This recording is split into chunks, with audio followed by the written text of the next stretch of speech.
Boy, oh boy, just as I said last week and even the week before, that this was the dead period of the NFL cycle and we'll begin to ramp up in mid-July. Well, it's already happened because a couple massive stories breaking, one of which basically proves NFL collusion to not offer guaranteed contracts, which we're certainly going to discuss in this episode.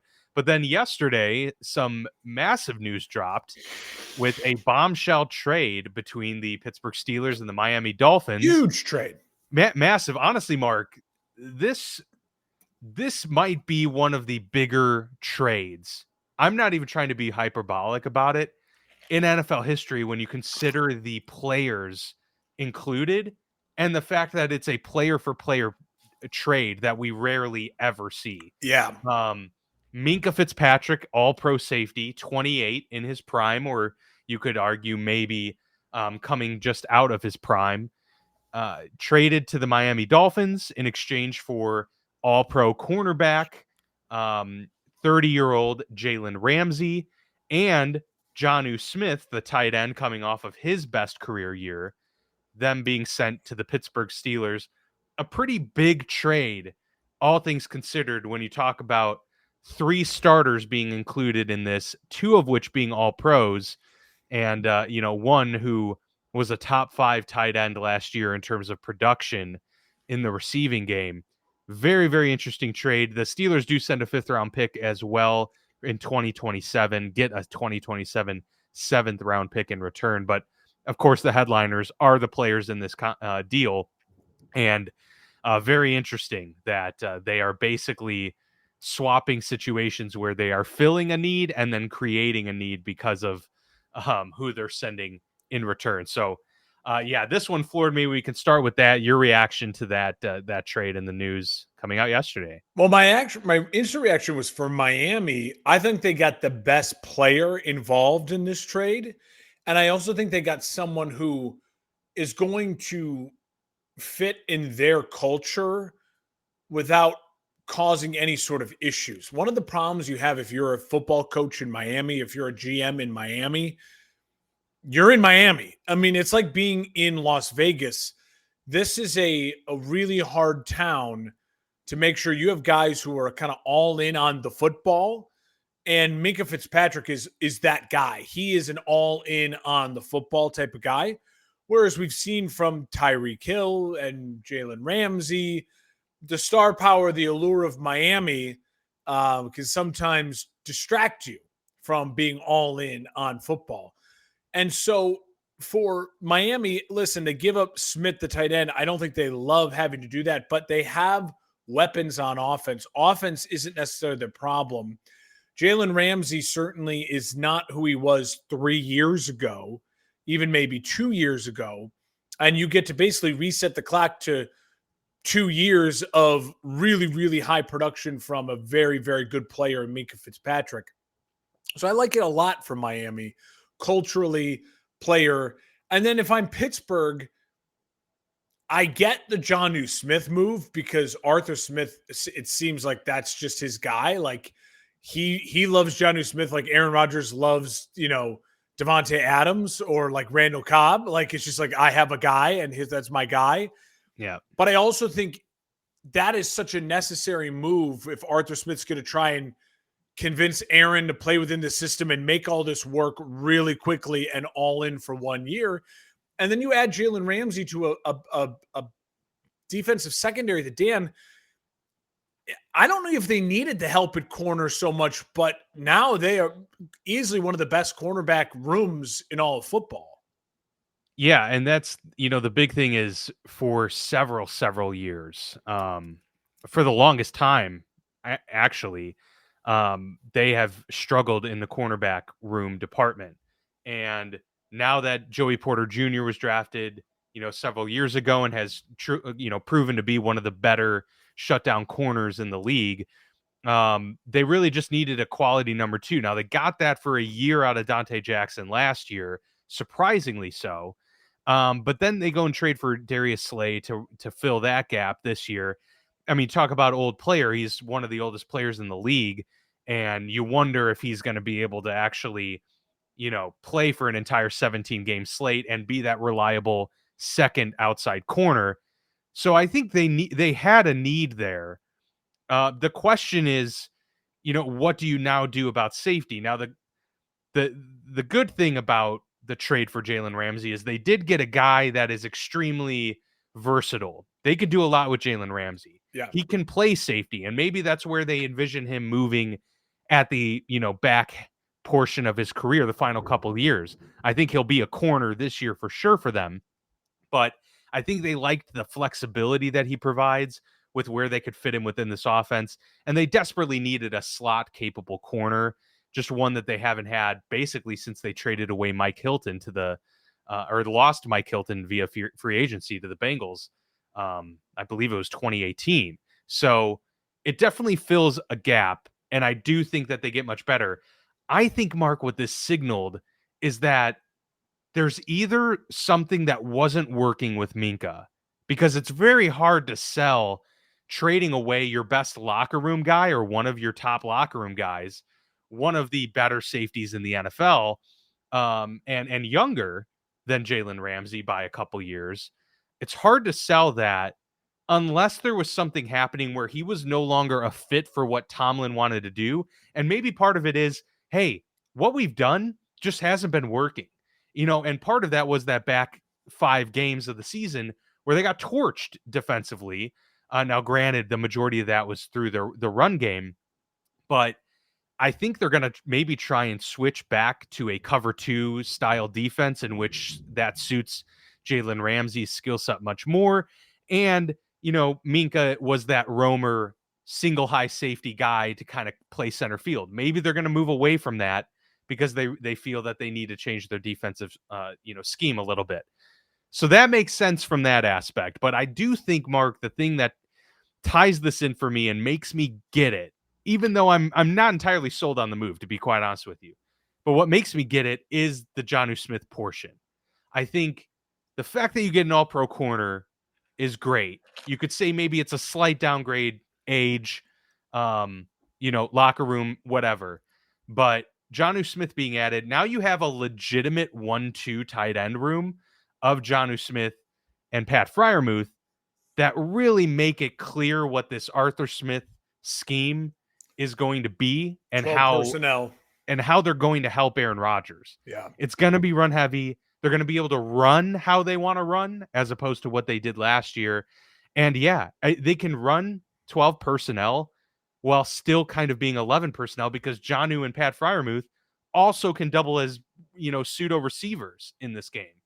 So I'm fascinated to see how that plays out. I think I get it. I think I'm on board, but I wasn't like, oh, hell yeah, let's go. We got Jalen Ramsey and Jonnu Smith.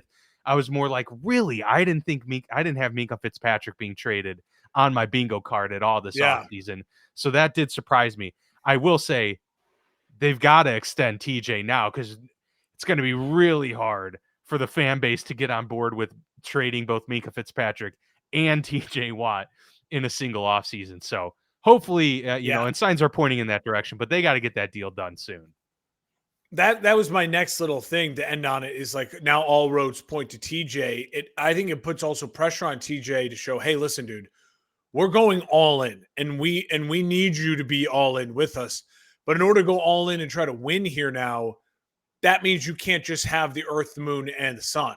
And so if you want to be a part of a winning culture in Pittsburgh and try to do something special in 1 year, and then also carry that over and be a person who only plays with one franchise, which always helps your legacy and always helps your Hall of Fame status if you're a one franchise player.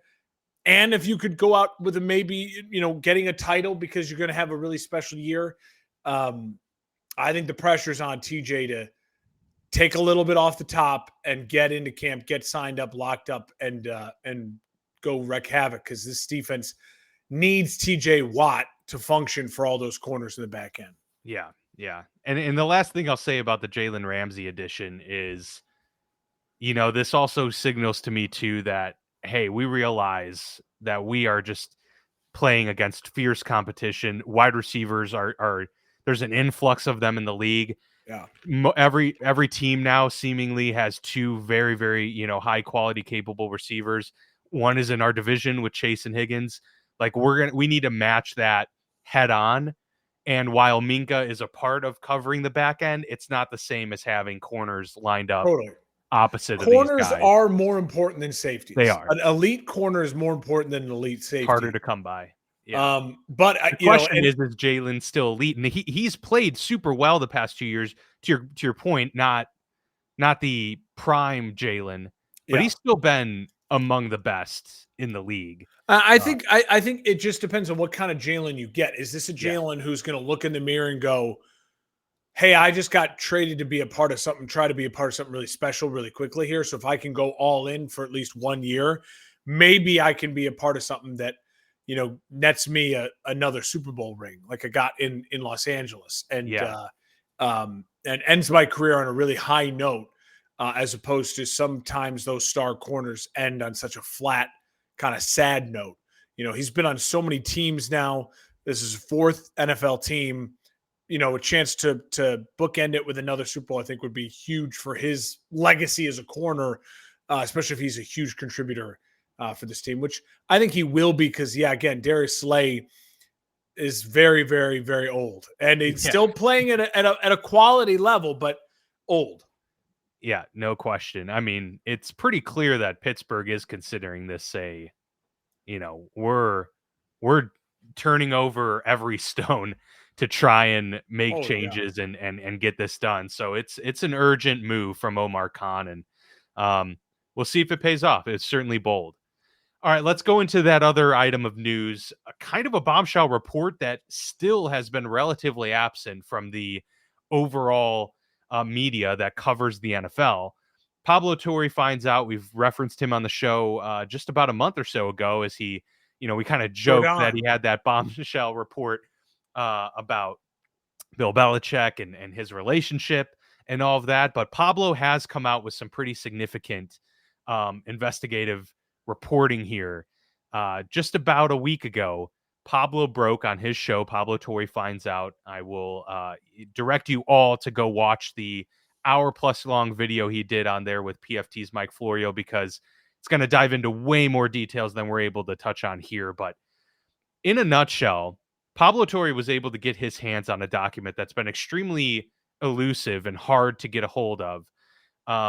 A document that resulted from an arbitration hearing between the NFLPA and the NFL in relation to guaranteed contracts. And the NFLPA was wanting to push, of course, for their players to get guaranteed contracts. So far, Deshaun Watson is the only fully guaranteed, all money guaranteed contract that the NFL has. And so, as Pablo Torre reported, this all started back in 2022 when that contract for Deshaun Watson came through. The NFLPA, the NFL Management Council, which I didn't know existed until this report, but it is a council made up of several independent members who work on the NFL's behalf to then, which is kind of an ironic statement in and of itself. Yeah, right.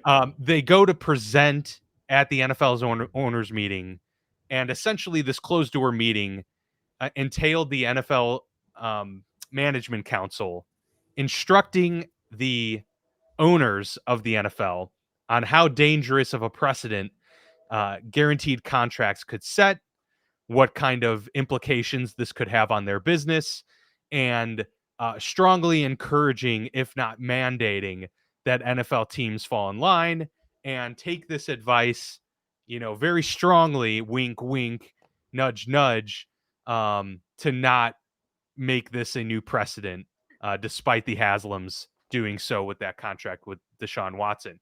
And so years later, then we have this arbitration hearing, pushing for more guaranteed contracts. And within this document contains a lot of stuff.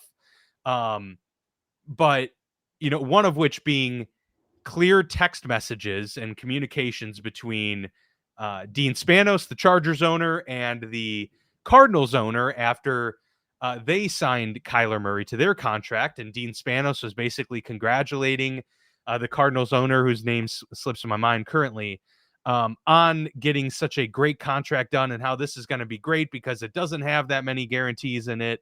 And, thanking him that it's going to make it easier for when they do a deal for Justin Herbert. And it was basically just a pat on the back. Congratulations on getting a deal done that's great for the owners. That was just one piece of evidence within these documents that pointed to this not just being a suggestion and a advice from the NFL, but more so a mandate to follow along and make sure that all of the owners are in cohesive understanding that this is something that we all need to fall behind and get behind and do. That was just one bit of, communications that they put out there that Pablo revealed. But also on the flip side, you'd wonder, okay, so the arbiter basically said in this document that, yes, the NFL Management Council essentially did provide, collusive mandates to instruct the owners to follow suit and do this, but we can't really prove that the owners acted on that just because the outcomes seem to suggest that's the case. And so this case did end up getting thrown out in favor of the NFL. But the arbiter admitting that was quite a bombshell in and of itself. But you'd wonder why the NFLPA didn't want that information out and didn't leak it and didn't push for it. Well, it turns out it's because the former NFLPA president, J.C. Tretter, was caught in these documents as well as part of discovery, saying some pretty rough things about the players, calling them losers, including Russell Wilson, because, he didn't push hard enough, and basically blaming the players for not doing their part in getting a guaranteed contract. And so the owners are saying, hey, look, it's not us that's not getting them the guaranteed contract. It's clearly the players not pushing hard enough for it, as evidenced by the NFLPA president. But on top of that, he was in the middle of being ousted in 2022, created new rules that basically allowed for the panel that votes on the executive director to not actually be able to vet those directors. And so JC then supposedly had his guy come in, win the election, and then that guy appointed JC to a high up position. So there's a quid pro quo element to all of this. A lot of shadiness, very hard to dive into. And sorry for that long-winded introduction. Hey, but it's a lot. It's a good overview of what Pablo Torre and Mike Florio talk about for an hour and 15 minutes plus. It's great. It's a great listen. I highly recommend you check it out. I got lost in the sauce a couple times, had to pause and rewind. And it's not one of those you can just listen and be doing the dishes or whatever. You got to really pay attention to it because it's a lot of names that you kind of know. And then it's a lot of legal jargon, and Mike Florio, obviously being a former lawyer, he eats this stuff up. And Pablo's a very smart guy who can mentally, handle the load of the difficult load that this is. And he's poured through. It's a 61-page document. He's poured through it all. To me, I think the things that are shocking, like the cliff notes of it, would be wild that the NFLPA is basically being led kind of corruptly at the top. That's frustrating. If I was a player, I'd be like, okay, I really want to look into the NFLPA president and Trotter and be like, maybe we need to clean house. What happened here, right? That's obviously not a good. And just as an important aside, real quick, that executive director that was appointed was the former CFO of Booz Allen and was caught up in a massive fraud scheme. There were a couple whistleblowers involved. He magically disappeared and now emerged as the head of the NFLPA. There's that. Number one is kind of shocking. And when you see the text messages, you see the language used, you're like, Jesus, these are the guys that are representing us as the players. That, if I was a player, I'd be really frustrated about. Yeah. As fans, this doesn't really matter to us at all. As a fan of football, this story doesn't really impact us, except for the fact that, if you want one of your guys to get a guaranteed deal, it just looks like it's never going to happen. And one of the other things, the main parts, is that kind of committee that the NFL has that then would speak to the owners, that in itself is very collusion-y. Just Yeah. as Mike Florio said, the fact that that even exists, I think he's spot on. It's really, really weird because it's like the owners are the NFL. The NFL Right. is just a collection of the 32 ownership groups. Yeah, And and they all are of the them, boss of Roger Goodell, yes, and all of them just agreeing that this organization works the way it does and teams will play each other and there will be a Super Bowl, right? Like they just all kind of agree to it. So the fact that then the NFL organization, without the approval of the owners, set up their own little thing to basically tell themselves, hey, just because that crazy guy in Cleveland decided to do something really dumb doesn't mean you all should have to do something really dumb. And it sounds like that kind of meeting behind closed doors where they laid the dangers of the fully guaranteed contract out. It sounds like basically they just set up like a doomsday scenario for all these owners. And, you got a bunch of old guys and wealthy people clutching their pearls going like, we already don't like you, Cleveland. And now you're messing maybe with my money and my stability and my family and my wealth and all this stuff. And if you remember, since that Deshaun contract, we've gotten some big deals. But again, the guarantee money, we always say, cut through whatever Adam Schefter tweets out. Look at the guarantee. That's what this contract really is. Yeah. That's how we knew Kirk Cousins is really a 2-year deal. It's not a 4-year deal because look at what the guarantees really are. It's the only sport that you talk like that about. You don't talk like that with the NBA contracts. You don't talk about that with baseball contracts or even hockey contracts. At least I don't think we do because I don't cover the NHL as closely as that. So overall, I would say as a fan, it doesn't really impact you. If you're a player, you've got to be really frustrated this morning saying like, what is going on with our leadership? Why is it appear as though there's collusion within our own players association and there's quid pro quo going on and there's bad leadership that may be costing us money. And you're about to go into some big negotiations with an 18 game on the table coming up here. Like you want to get your ducks in a row if you're the NFLPA, and it looks like they're bailing out water right now. That's a bad sign for the players. And if you're the owners, even though this is broken, like in the stories now out there, I don't think it doesn't make the owners, it doesn't change my opinion on them at all. We all knew when Jimmy Hasek gave that guaranteed deal, all the other owners, like we talked about day one, are looking around going, well, we're not doing that. They're dumb. We're not dumb. Yeah. But now that we have proof that it really did happen and they really did tell each other that, it certainly is. It's certainly eye-opening look at the league itself. But as far as importance to us as fans who want to watch football, I don't think it's not as impactful. There's it's not like there's an owner who comes off in this like a Donald Sterling where it's like, oh my God, did you see what so-and-so said? Oh, racist remarks, whatever. Now, like the fans of that team are going to have to like, oh my God, they're going to have to sell the team. There's nothing bombshell like that. No owners going to have to sell the team. No one's going to pay any sort of fines or have a suspension. Honestly, the main thing that should come of this is that the NFL players need to, check your own, there's a rooster in the hen house, it seems like, at the top of your organization, and you need to figure that out. Yeah. Yeah. And I mean, it borders on, as a true crime fan and someone who's watched many, many documentaries on like appeals and wrongful convictions, things like that. This would fall under the, ineffective assistance of counsel. There you go. Argument, because they're saying, look at all this evidence that was presented and you didn't make us aware of this, because the NFLPA has not made the players aware of this arbitration result. None of the players had seen this 61-page document. Lamar Jackson has no idea his text messages are in this document. Correct. Yeah, and that again, it just goes to show what is going on with the leadership of the NFLPA. Yep, 100%.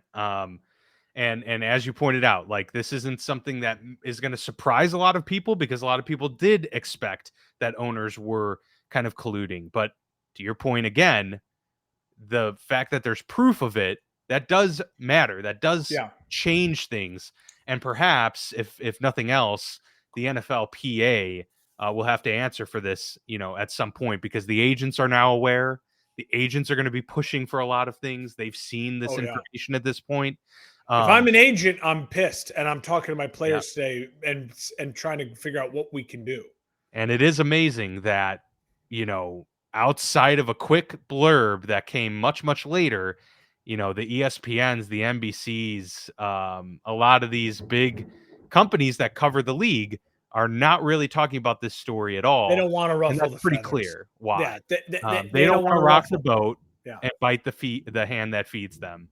But and that's why what Pablo Torre and so many others in the space are doing is important, because they are, removed from that type of, strings attached type of deal. It's cool. The football media landscape is reflecting a lot of the national media landscape now. In many where ways, it's like, it is. yeah, you still may go to your Fox News or your CNN, aka ESPN, but also when I watch ESPN, like whether NBA, finals coverage, I know that I'm not getting the best information from Stephen A. and Perk. You know what I mean? Yeah, I can more entertainment value. I can sit there and digest it and be like, okay, just like I could sit there and digest a CNN or a Fox News or insert name here and be like, okay, I have to take that with a grain of salt. And then you have people like Pablo Torre who are doing the real independent kind of journalism that you see some people in the real world media doing, that, a lot of people that kind of both sides of the aisle trust certain independent different journalists better, who frankly, because of the money you can make by getting numbers on YouTube or whatever, you're not beholden to a boss. So you don't have to worry about, you can't attack the drug companies because the drug companies buy the commercials and on our airwaves. Right, Like it exactly. really, Yeah. It's one great thing that this kind of social media landscape has created. You're seeing it here now kind of unfold in the sports world with what Pablo Torre, and for a larger degree, listen, Mike Florio's been doing this for years. He has been a thorn in the side of the NFL on these weird out there legal stories for 2 decades now. And he's one of the best at doing it. And seeing him and Pablo work together on this was cool. So highly recommend checking out the interview. Yeah, very cool video, and Pablo's been making the rounds as well. He says he has proof that the NFL is tracking his media appearances as well, so that'll be interesting to see whenever he puts that out there. But that is funny. All right, well, before we get into our top 5 and bottom 5 NFL teams going into 2025, I do want to mention the Toys for Tots League at For Frequency's Sake, the podcast network here.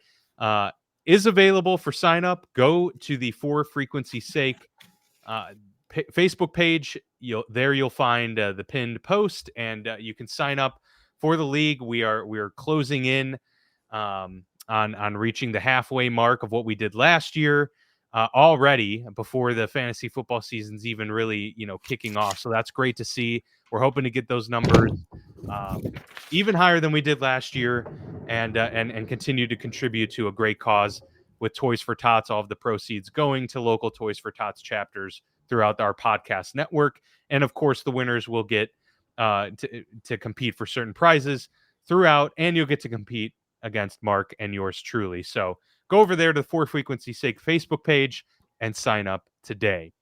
All right, Mark, top 5 NFL teams, bottom 5 NFL teams. This is kind of culminating in the finale of our top 5 and bottom 5 lists. We've done running backs, wide receiver ones. Did we do tight ends? Actually, I don't know if we did tight ends. We did quarterbacks. We didn't go tight ends. We didn't go tight ends, but that's all right. We are here with the teams, power rankings, if you will. Top 5 was really easy for me.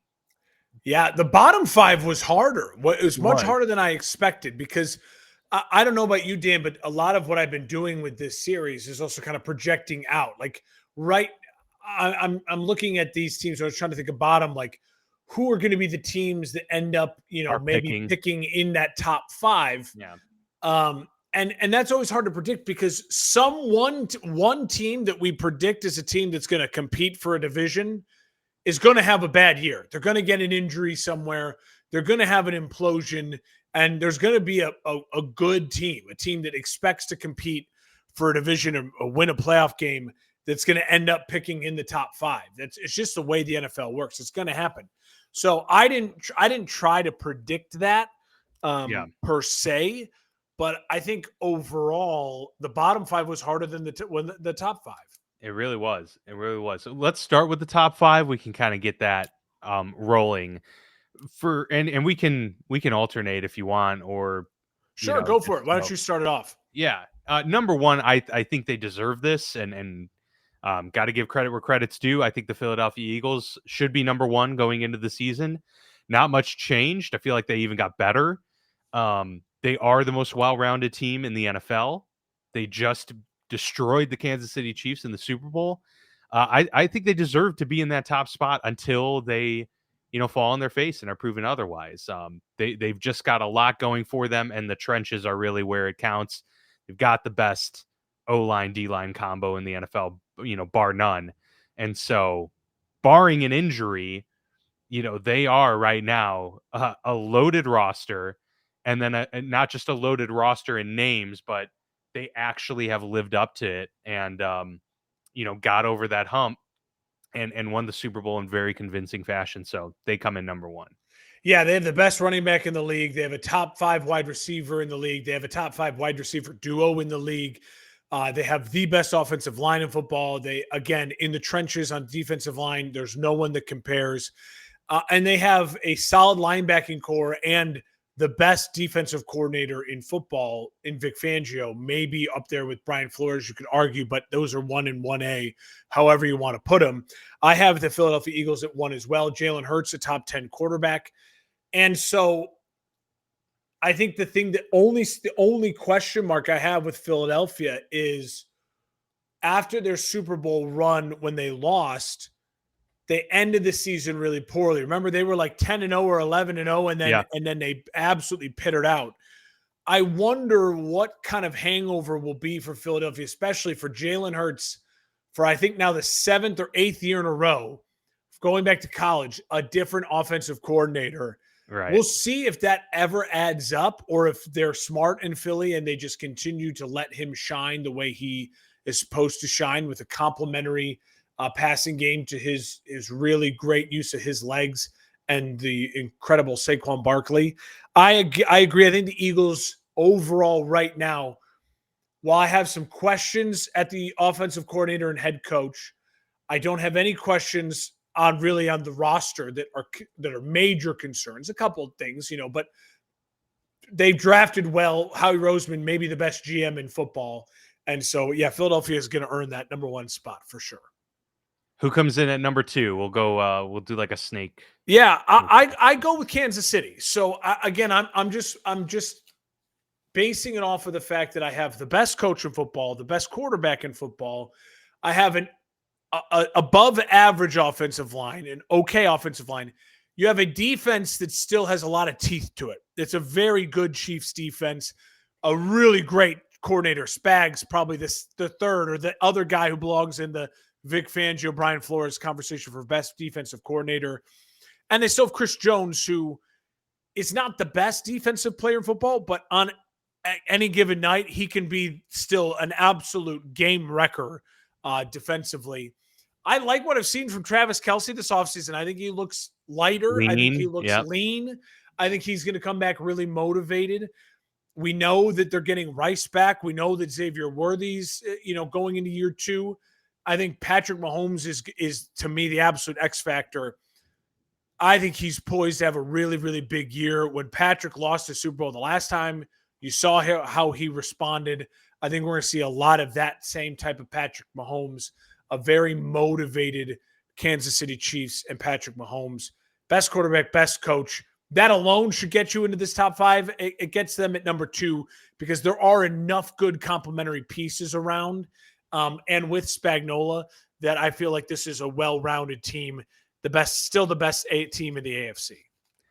I agree. Yeah, Chiefs come in at number 2 for me as well. And I will, point out on top of it that the Chiefs offense definitely had moments last year where you really were questioning, is this offense really starting to fall apart? But you got to remember, quite a few injuries they went through. No Rashee Rice. Hollywood Brown only played a couple games. Pacheco was out for a large portion of the season. These are all players that are coming back. So really their receiver core, while they don't have a one stud player, they now have between Worthy, Brown, and Rice a really good trio of like number 2 receivers. With Kelsey and right? Gray, 2 good tight ends. Absolutely. And then, pair Pacheco in the backfield there. This offense will be coming into the season, full head of steam.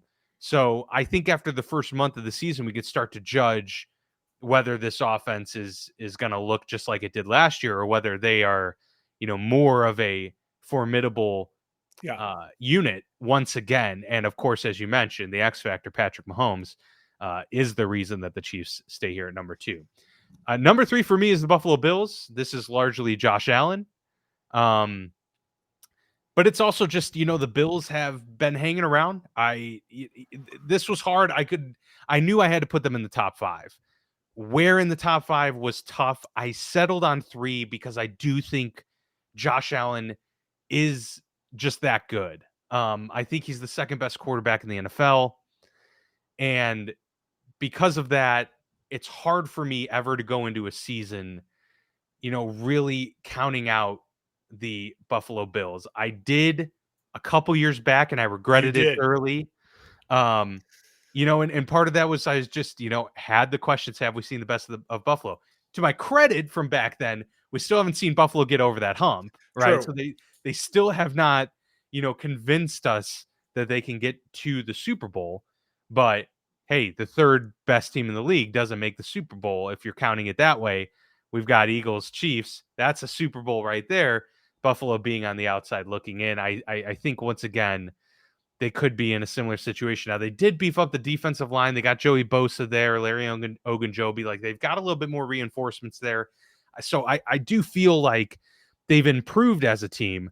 I just still have question marks about the wide receiver core. I have question marks about, the weapons outside of, James Cook and Dalton Kincaid. So that will have yet to be seen. But so far, Josh Allen has proved he can put on that MVP cape regardless of, who he's working with. And so, yeah, I got Buffalo there at 3. I imagine maybe this is where we part a little bit. We do differ here, and I'm going with the Baltimore Ravens at 3. I get the 2-time MVP and who was second in MVP voting last year in Lamar Jackson. I get the second best running back in football in Derrick Henry. I have a better offensive line in Baltimore than I do in Buffalo. I have a better wide receiver core overall, I think, in Baltimore than I do in Buffalo. I have tight ends that I think, again, comparable, if not slightly edge to Baltimore with Likely and Mark Andrews. I have a defense that is, I think, better than Buffalo's. The back end of the Ravens defense now with the trades is scary good. And then I get a better head coach in John Harbaugh than I do in Sean McDermott. And so I like all of those things that stack up to me to make the Ravens a better overall team than Buffalo. Now, does that mean that they are going to have more success in the playoffs? I don't know. I just think right now on paper, everything to me gives a slight edge to Baltimore over Buffalo. I will say I have Buffalo at number 4. So not a drastic difference. Yeah. I'm with you right there. A lot of it's Josh Allen. I think the wide receiver core is slightly underrated. I think that Keon Coleman, Shakir, I think you're going to see the young group mature a little bit. Obviously, Dalton Kincaid and Cook are very good weapons. I think Buffalo's offensive line is improving. I agree that their defense has improved. Bosa is one of those sneaky ads that, like, week 1, you're going to be like, wait a minute, Bosa's on the Bills? He just got a sack? And you're like, oh, that's right. So there's some sneaky good stuff there. And obviously, they have been consistently good. They've won their division, 5 years in a row now, going on 6. And Josh Allen's the MVP. I think they belong in the top 5 as well. I think there is a clear, though, I think there's a clear separation between 3 and 4. It's not gigantic gap, but I think there's a clear separation, Baltimore and Buffalo. But again, maybe the reason why you like the Bills more is because of Josh Allen. I'm not going to fight you too hard on that. Yeah. I will argue that Lamar is the two-time MVP and was pretty much like 5 votes away from winning it for a third time last year. So I don't think the writers and the media think there's that big of a separation between Josh Allen and Lamar Jackson. I don't think there's that big of a separation between them either. And so all of that said, and then with obviously Harbaugh, the X factor, the ownership, the GM, I think the Baltimore Ravens from top to bottom as a football team and organization, going to be at 3, Buffalo's at 4. So where do you go for 4? This probably wasn't a fair assessment on my part either, because I certainly could be moved and persuaded on the Ravens. I have them at 4 as well. Okay. I think the big thing probably for me that I was factoring in that maybe I shouldn't have is just that Buffalo plays in the AFC East and Baltimore plays in the AFC North. That's true. That's Baltimore huge. plays in a division that cannibalizes itself much more. And so I feel like maybe the path there for the Bills to be a better team next year is a little bit easier. But that being said, Baltimore, it's hard to argue that Baltimore isn't a better team in terms of a unit head-to-head matchup for sure. So yeah, I would agree with you there. Number 5 for me to round out is the Detroit Lions. While there are a lot of question marks with this team, I really struggle with counting them out with Dan Campbell, with the way Jared Goff is running that offense with Amon-Ra St. Brown, 2 amazing running backs, and a defense that had 12 players injured last year. Coming back, I think this defense is ready to attack it once again. Now they lost their defensive coordinator and offensive coordinator. Those are massive, massive question marks. But I'm still going to go into the year trusting the Dan Campbell process, trusting the players on the field. And hey, they're still an extremely talented group. And while, yes, they had those offensive and defensive coordinators last year, they still, as a team, as players, as a Dan Campbell-led group, overcame injuries that I don't think we've ever seen a team overcome en route to, almost making it to the Super Bowl like they did. So I'm going to trust that, and the fact that, they did make improvements along their offensive line, really, invested in it early in the draft this year. So I'm going to trust that and hope for the best. So I have Detroit at 6. I think there's one team that belongs slightly ahead of Detroit, and I think I'm splitting hairs, but I'm going to give the nod at number 5 to the Los Angeles Rams. I think they have the better head coach. I think they have the better, more talented quarterback. I think they have the better defense overall as a unit. I don't think so. I think the young Jared Verse and this young Rams defense, the way they handled Philadelphia in the snow on the road, it's only getting better. They haven't had to sink giant money into it yet. Also, this is the first time in a Sean McVay offseason, and I think in like 4 years, that he hasn't lost a coordinator to a head coaching job. And so you're getting no brain drain from the Rams. With Detroit, I have a massive amount of brain drain. And so I factored that into it as well. Listen, Detroit also, the retirements along the offensive line, that's concerning. It's concerning for me a little bit. And so I'm going to go with the Rams overall as a better football team. It's hard because when you look at Detroit, they have a better tight end in Laporta. They have the better tackles in Sewell and what's his name on the left side, on the right side. And then they have, I honestly can't remember, wide receivers. I think they have a better wide receiver one with St. Brown, but I think the Rams have a better wide receiver core with Puka and Devontae Adams.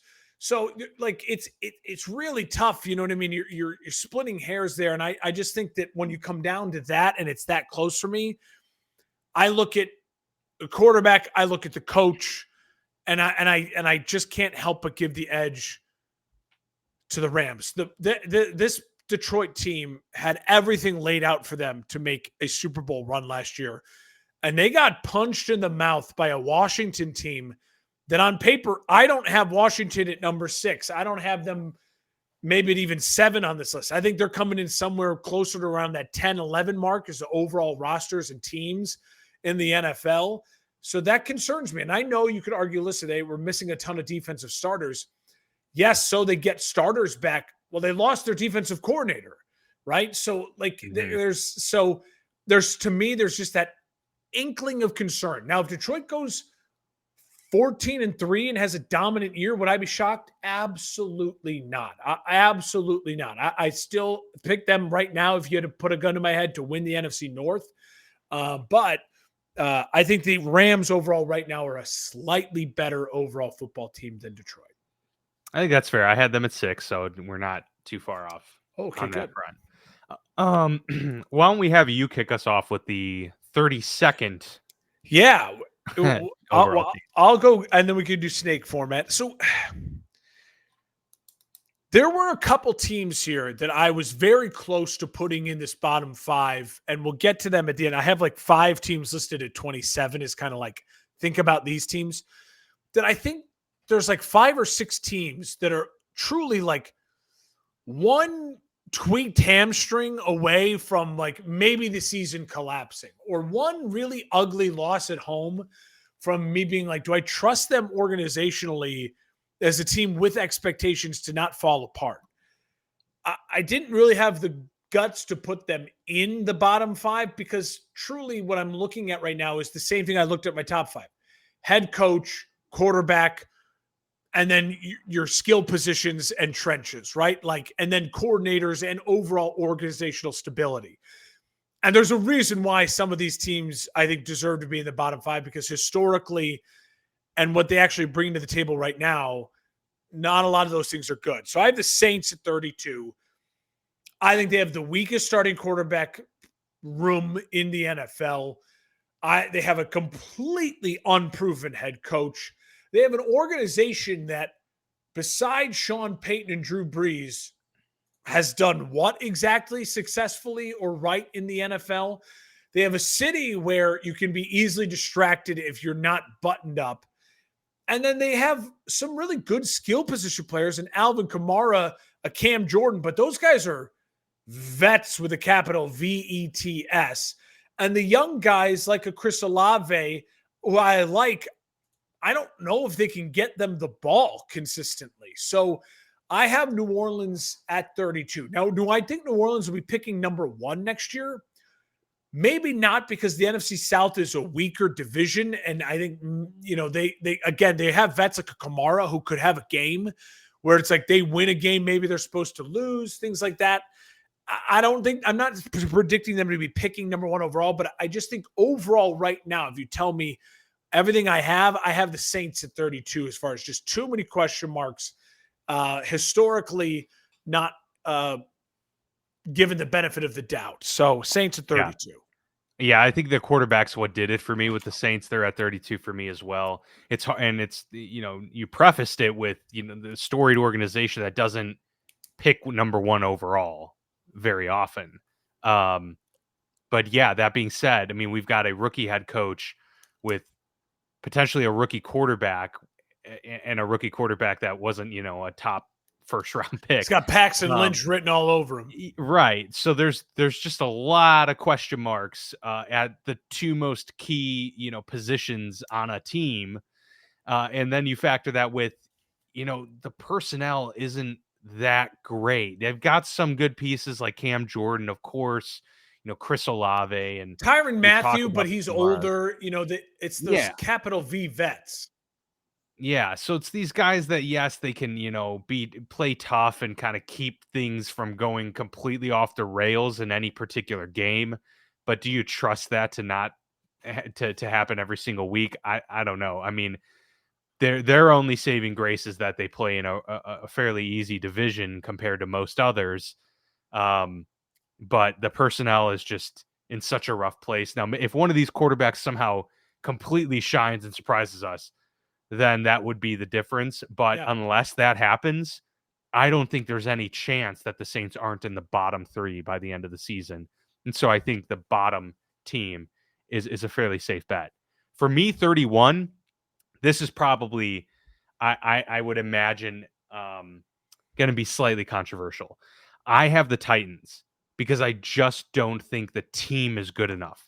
I think Cam Ward is good enough. I think he's going to have a perfectly fine rookie campaign. But in much like Caleb Williams, we saw flashes of greatness from Caleb in his rookie year, but there's a lot to overcome. Now, I'm not suggesting that the Titans have the instability of Chicago at that time. I think their head coach is better than Eberflus, for instance. But there's a lot of holes on this team, Mark, and there's a lot of offensive questions about, you know, who are the go-to guys for Cam Ward, something that a rookie quarterback needs to lean on in these moments. I don't see it. I don't see the talent across the board. To me, this is a multi-year project for Callahan and the staff. And so I don't think expectations are to be winning the NFC South or AFC South next year. And for that reason, I do think they're going to have another down year like they did last year. Maybe win one more game. But I think also this would put them in a great position to pick 1 overall Cam Ward, 2 overall the next year, get it the left tackle of the future, or you know, a great wide receiver if there's one coming out next year, something like that, to really turn the tides of this franchise. So I'm gonna jump. I have the Titans as my 30 team. So I'm with you. I'm not. Okay. I'm with you. I'm not far off on that. I agree with pretty much everything you said. I think the one reason I give the Titans slight advantage over this next team I'm going to say is that I think there's just overall in that building right now, the vibes are so high. And the implosion factor is lower for me for the Titans because I don't think the expectations are very high, but I think there's vibes. I think there's positive vibes. And I think that, you know, when you see, we've seen it in the AFC South, a coach and a quarterback find a little magic and boom, all of a sudden things can really get fun and exciting. And again, that division is not anything to write home about. It might be the worst division overall, pound for pound in football. So I think there's just a little more things going for them on their way. Now, I think my team at 31 is a team that I have 2024 Chicago Bears written all over them. Like absolute implosion could happen. And it reminds me so similar. Like, okay, they drafted a young quarterback. They have a head coach who's been there. And they have guys that if you just list the names, you're like, dude, they got dudes. Like they got some dudes. That's the New York Football Giants. Mm-hmm. I think the New York Football Giants are 1 30-point blowout away in week 3 from firing Daboll and then losing 10 straight games. Like the Chicago Bears lost 10 straight games in the season last year. Like it could get ugly. I think it really could get ugly in New York. Now, the hard thing about putting New York this low is they do have talent. Brian Burns.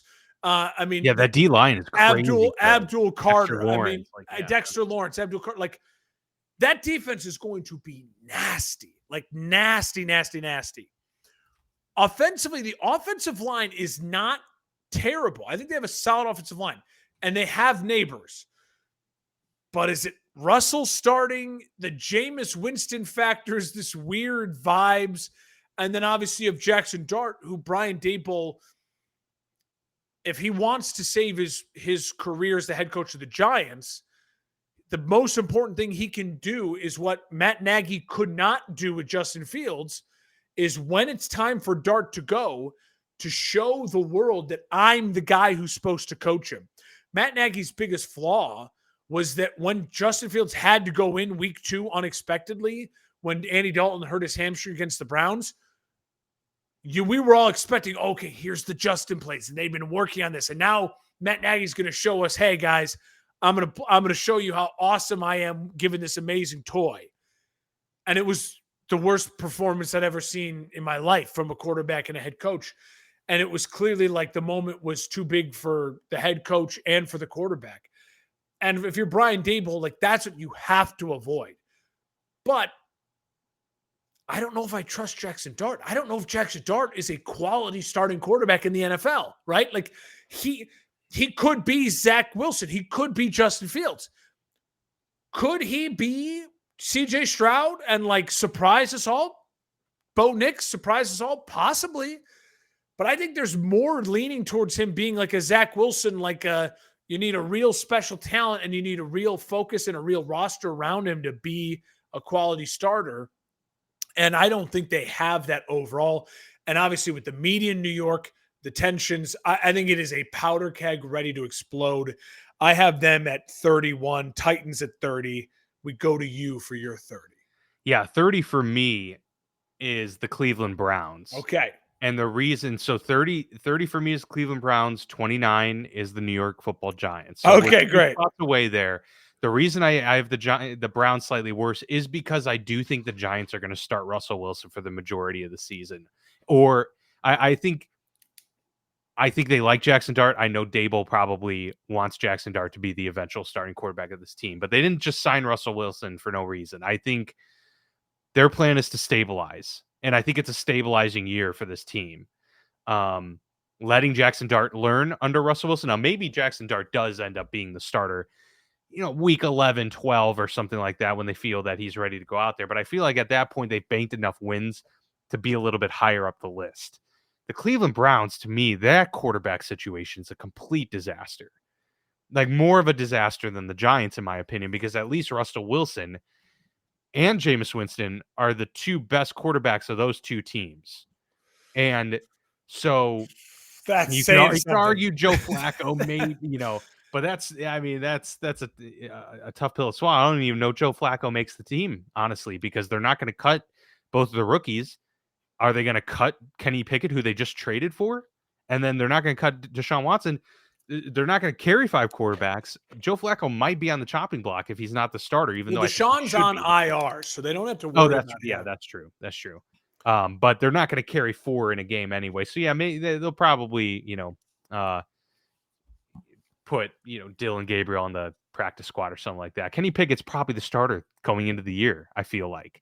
If it's not Shedeur Sanders. It should be Joe Flacco. I'm not confident it will be. Regardless, I think it's a rough situation for Cleveland, man.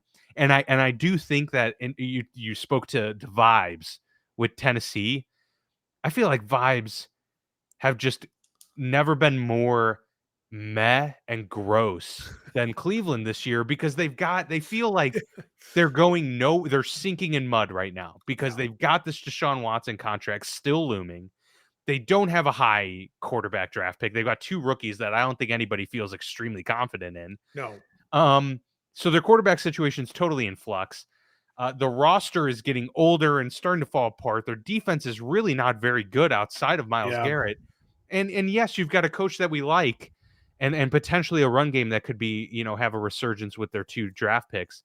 But there's nothing really to cling to with this team. Whereas at least I feel like in New York, you have a stable quarterback that can at least win you games in this league, and a dominant defensive front that could single-handedly win you a couple games this year too.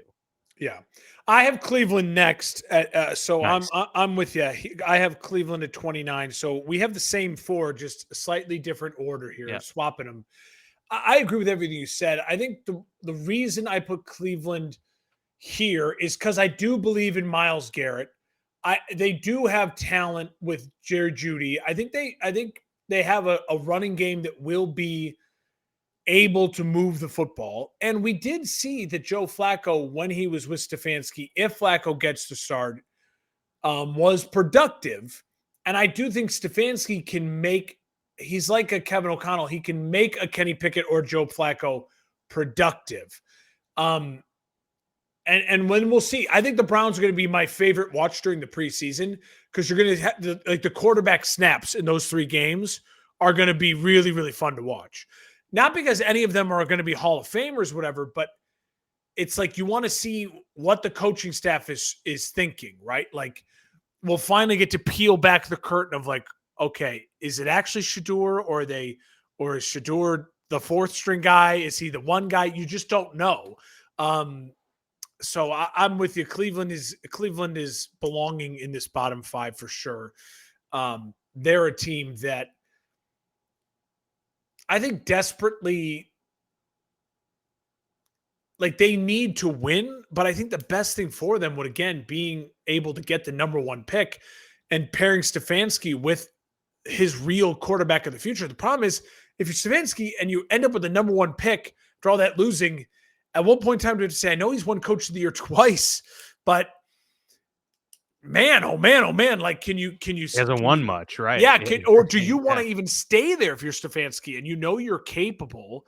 You get hired immediately, but the organization is just so chaotic. So I have Cleveland 29. At 28, the final team in the 5. Instead of reaching for one of these other teams I really wanted to put in the bottom 5, I'm going to stick with my gut, and my gut says, here's a team that's got a quarterback that's on his 3rd head coach. Here's a team that offensive line question marks, running game question marks, a star young wide receiver, which is great.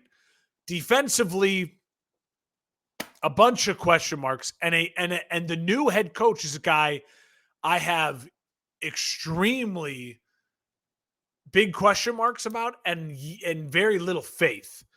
And that's Duval, the Jags. They got to be in this for me, just purely based on all of the question marks.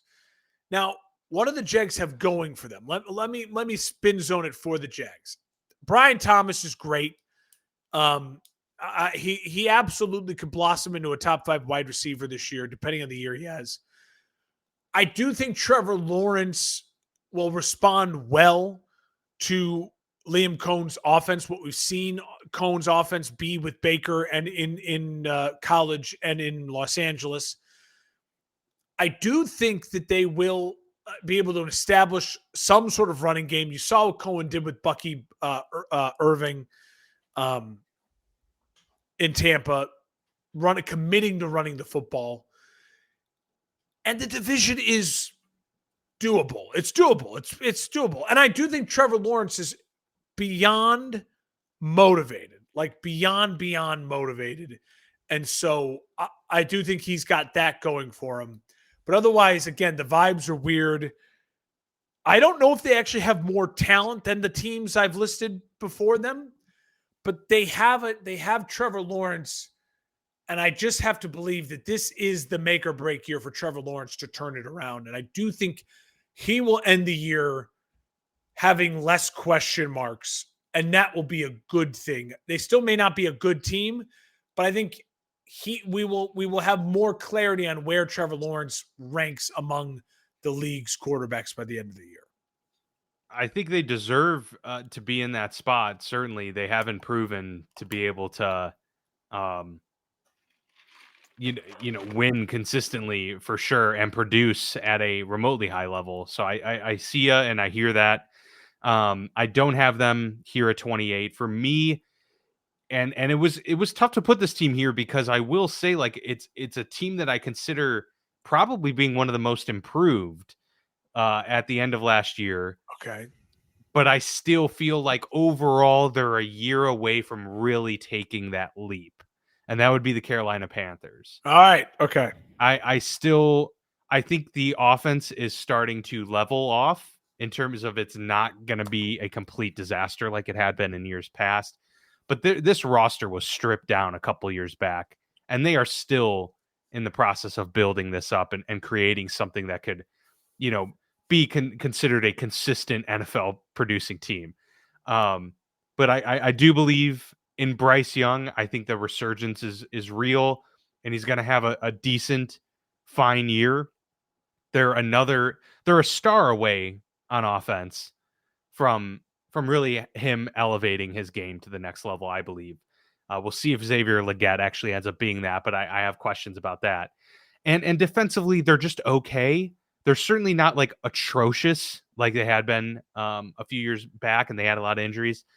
So they're building, and I feel like 28 is honestly, it's fine. That's okay. Now next year in 2026, you got to get from like 28 to 20. You got to find a way to get yourself into that, place to show that you've got consistent growth. But I think they're a year away. Yeah, so I had the Panthers as one of those next teams in comp. And I'll say this: one of the reasons why I didn't put the Panthers here is I think the Panthers' floor is higher than the Jags floor, the Browns floor, teams like that. I think they've done enough, and Canales at the end of the year showed me enough where it's like, okay, this feels like a competent football team. Like they feel like they can play the game of football and to not be embarrassing like it was 2 years ago for Bryce Young in Carolina, where they're benching him for Andy Dalton. I will say this. I agree with you. I think overall the roster just isn't there yet. And so it's going to be another struggle for them. And they probably need a top 10 pick. They probably need to end up in the top 10 and give Bryce Young one more year with another player, right? Like go get another guy and say, hey, can this now be a franchise, whether it's that star left tackle or whether it's another star tight end. They feel like they could use that like Colston Loveland, type of tight end, like a big, long, rangy guy over the middle. I think the other teams that would have been in consideration for me were the Colts, the Dolphins, the Jets, Atlanta, and the Cardinals. So all of those teams to me feel like they're one wrong thing away from it imploding. I don't trust Atlanta's head coach and their young quarterback. Arizona, we know how I feel about their coach. I liked the defense, but again, nothing offensively just feels like it fits right, even though they have good pieces. The Colts, they're probably starting Daniel Jones this year. That probably means they deserve to be in the bottom 5. That's fair, yeah. Even though I like their head coach and I like a lot of their pieces. Miami, they just made the big trade. I think the trade actually improves Miami. But again, Miami's offensive line is now worse. Tua is, again, one tweak away from everything falling apart. They're not a tough team, Miami. And the Jets, I like what the Jets have done. I think Justin Fields and Aaron Glenn and I think it's a decent roster. I think and that's why I couldn't put the Jets in the bottom 5 because the roster is just too good. Yeah. Will it work and will they win games? No idea. But I think the roster, just guys on paper, is too good.